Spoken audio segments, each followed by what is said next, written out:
Hey, what's up guys? Quinn from Cyclid Bros. So today we have a really exciting video. As you can see, I'm actually not in my classroom for the first time. So I actually moved to the city of Chicago over the weekend, and I'm finally going to set up a tank in my own apartment. I decided to try something new that I've never done before, so I'm really excited to set it up. But before we do that, make sure we hit that subscribe button, and let's dive right in.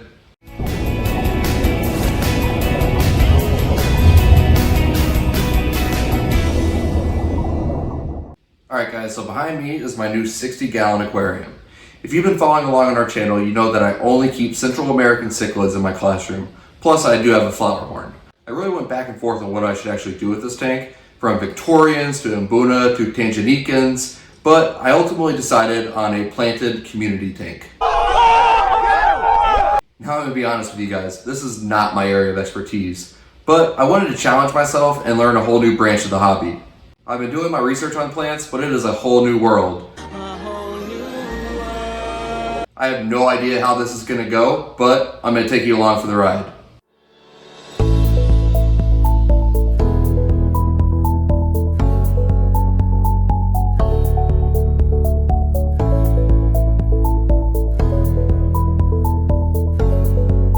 So I decided to go with these two pieces of driftwood as the main decor for this tank. I want to have the pieces that reach the taller points of the tank, as well as contrast each other.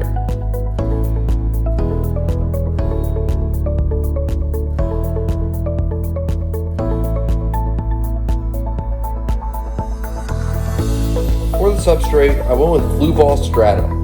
I've heard it's fantastic for plant growth and also helps promote more of a neutral pH level, and that is important with the hard water that I'm dealing with in Chicago.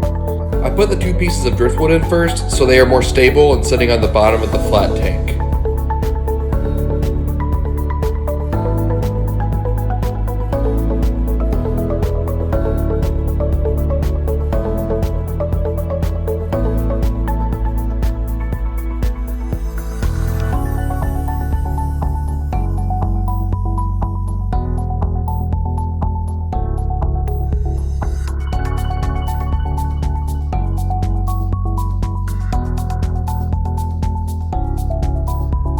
So my thought process with this aquascape was to have the left side be more rocky and woody, and then proceed to more of a flat plane where the tree is sitting.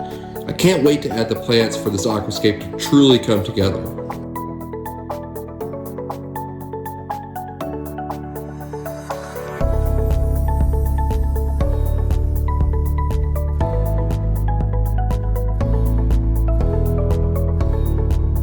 So as you can see here, I'm spraying the aquascape to keep everything compact before I put the water in.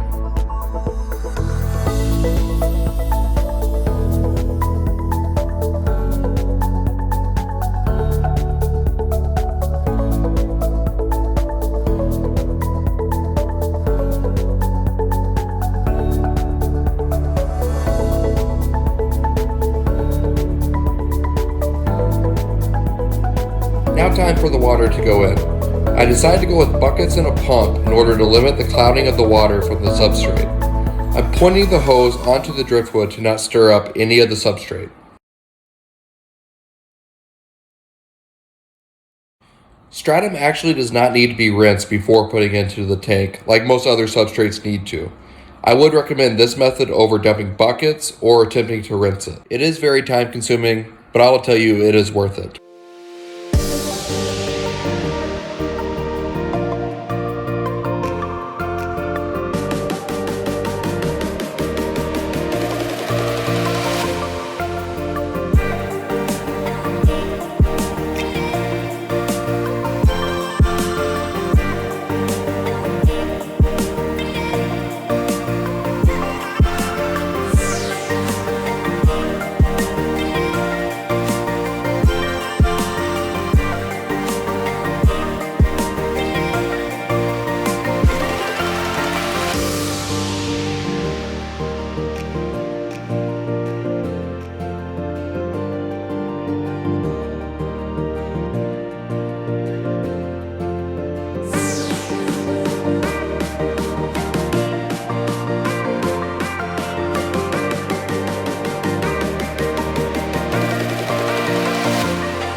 Alright guys, so that's it for today's video. Please stay tuned for a future video of me adding fish and plants to this tank. Thanks again for watching, and we'll see you next week.